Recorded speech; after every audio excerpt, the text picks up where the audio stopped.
जय श्री कृष्णा। आप सभी अनंत व्रत कथा का रसपान कर रहे हैं। भाद्रपद मास के शुक्ल पक्ष की चतुर्थी तिथि को संपन्न होने वाले इस व्रत के महात्म को भगवान श्री कृष्ण ने युधिष्ठिर से कहा। जब युधिष्ठिर अपने भाइयों को द्रौपदी के साथ वनवास में अनेक कष्ट सह रहे थे, उस समय श्री कृष्ण ने कष्ट से छुड़वाने के लिए अनंत व्रत करने का उपदेश दिया था। जिसने इस व्रत का अनादर किया था उसे भी बताया था तथा अनंत भगवान के विश्व रूप 14 ग्रंथि वाले प्रतीक रूप सूत्र के तिरस्कार का परिणाम भी है। कौंडल्य मुनि ने अपनी पत्नी के बाहों में बंधे हुए उस अनंत सूत्र को तोड़कर अग्नि में फेंक दिया था, जिससे वे दुर्गति को प्राप्त हुए थे। बात यह थी कि कौंडल्य मुनि सुमंती की कन्या शीला से विवाह करने के उसके साथ अपने घर लौट रहे थे।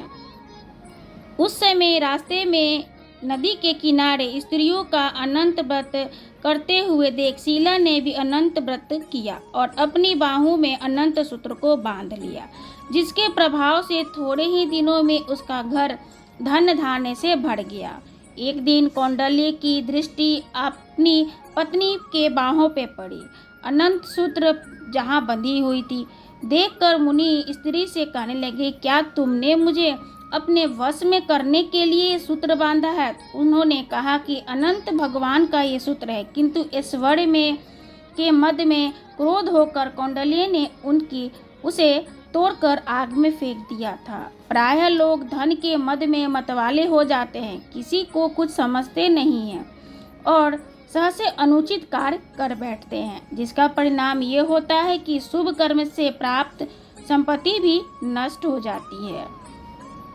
कौंडल्य की भी यही स्थिति हुई थी, जिसके कारण से दीनहीन होकर पत्नी से परामर्श कर अपने दोष का मार्जन करने के लिए अनंत भगवान से क्षमा मांगने हेतु घर छोड़कर वन में चले गए। रास्ते में कोई मिलता तो उससे अनंत भगवान का पता पूछते थे, किंतु अनंत देव का पता न मिलने पर निराश होकर वृक्ष की शाखाओं में लटकने जा रहे थे कि तभी उस समय एक वृद्ध ब्राह्मण उन्हें रोक लिया और कहा कि ये तुम चलो, गुफा में चलो, अनंत भगवान का मैं तुम्हें दर्शन करवाता हूँ।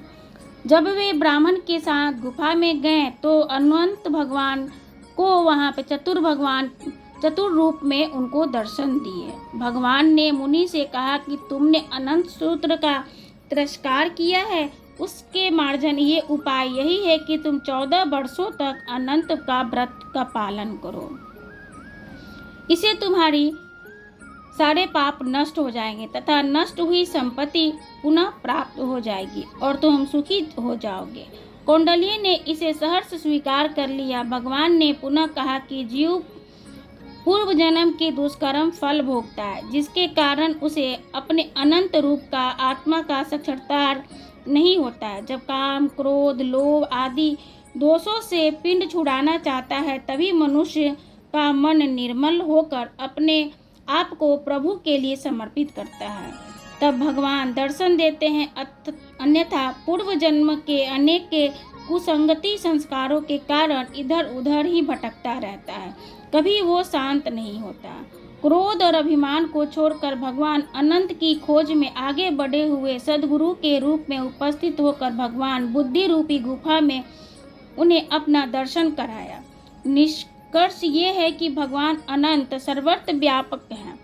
जब तक मनुष्य देह शक्ति बनी रहती है तब तक ममता के कारण वह मम धन जन में आसक्त रहता है, तब तक उसका बोध नहीं होता, जब तक कि सांसारिक विषयों का सुख मुख मोड़कर जब मनुष्य अंतमुख होने लगता है तब भगवान का साक्षात्कार सुलभ हो जाता है।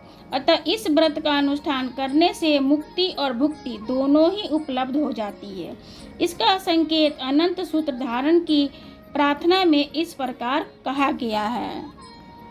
अनंत संसारे महासमुद्रे मग्नान शंभुयुधर वासुदेव अनंत रूपे विनियोजिताम उसके बाद अनंत रूपाय नमो नमस्ते। इति श्री अनंत चतुर्थी व्रत कथा समाप्त हुआ।